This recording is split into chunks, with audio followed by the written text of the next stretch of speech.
AP assembly ఎన్నికల్లో ప్రధాన ప్రచారాస్త్రంగా మారిన ల్యాండ్ టైటిలింగ్ యాక్ట్ పై అధికార వైసీపీ తన స్టాండ్ ఏమిటో విస్పష్టంగా ప్రకటించింది.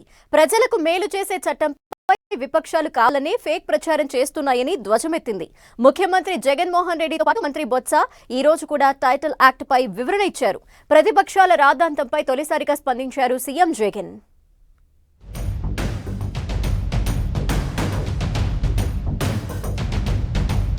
ఏపీ ఎన్నికల్లో తీవ్ర చర్చనీయాంశమైన ల్యాండ్ టైటిలింగ్ యాక్టును గత ఏడాది ప్రవేశపెట్టింది ప్రభుత్వం.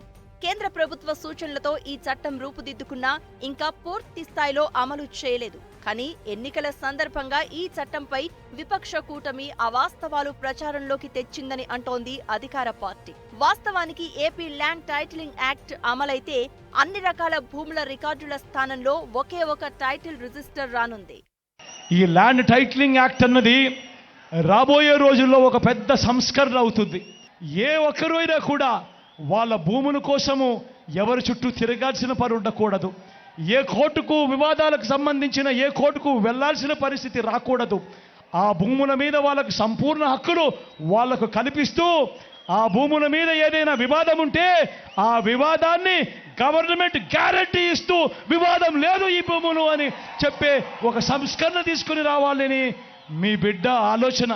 ఆ భూములకన్నిటికీ వివాదాలు ఏదైనా వస్తే ప్రభుత్వం గ్యారంటీ అని చెప్పే పరిస్థితిలోకి తోడుగా ఉండే కార్యక్రమమే ఈ ల్యాండ్ టైటిలింగ్ యాక్ట్ అన్నది ప్రతి ఒక్కరూ కూడా తెలుసుకోమని కోరుతూ చంద్రబాబు చెప్పే అబద్ధాలు, చంద్రబాబు చేసే మోసాలను ఏ ఒక్కరూ కూడా నమ్మొద్దు అని చెప్పి ప్రతి ఒక్కరిని కూడా ప్రార్థిస్తా ఉన్నా.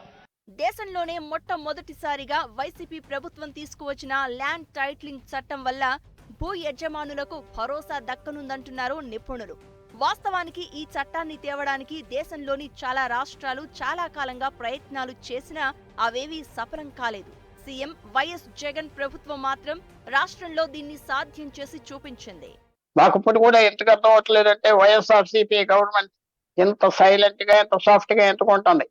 2019లో నీతి ఆయోగ్ సెంట్రల్ గవర్నమెంట్ అన్ని రాష్ట్రాలకి యాక్ట్ సర్క్యులేట్ చేసి నీతి ఆయోగ్ చెప్పింది ఏమిటంటే అన్ని రాష్ట్రాలకి ఇది ఒక సింపుల్ గా చేసి ప్రజలకి వాళ్ళ భూములు ఎక్కడున్నాయి ఏమున్నాయి టైటిల్స్ ఇచ్చి కోర్టుకి వెళ్లకుండా వీళ్ళంత వరకు చేసే విధానాలు తీసుకొచ్చాం.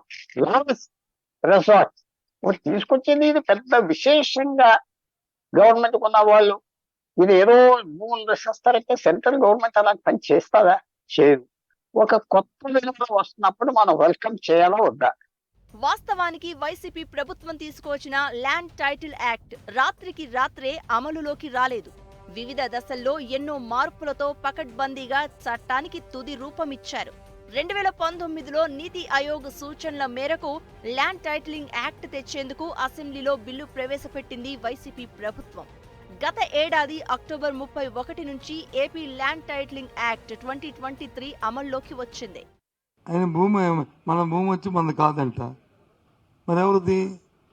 నా భూమి నాది కాకపోతే ఈయన ఇంకో ఆయన నేల చట్టంలో నింగి గాలిలో ఇది ఈయన. అది ఏంటి మీ కడుపులో ఉన్న బాధ? ఏ ఆస్పెక్ట్లో భూమి మీద కాదు చెప్పనండి.